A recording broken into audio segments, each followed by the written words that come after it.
বিজেপিকে সাম্প্রদায়িক দল বলি, এতে কোনো সন্দেহ নেই। মমতা বন্দ্যোপাধ্যায় কি কম সাম্প্রদায়িক নাকি?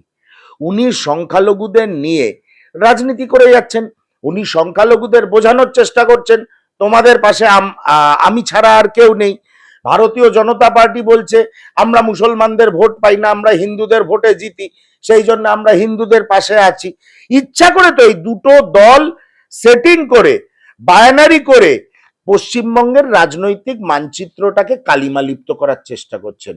এবং সেই জায়গায় দাঁড়িয়ে ঈশাকান্ত চৌধুরী রাজ্য সরকারকে চিঠিও দিয়েছেন, সেটা সোশ্যাল মিডিয়াতেও আমাদের দল থেকে পোস্ট করা হয়েছে।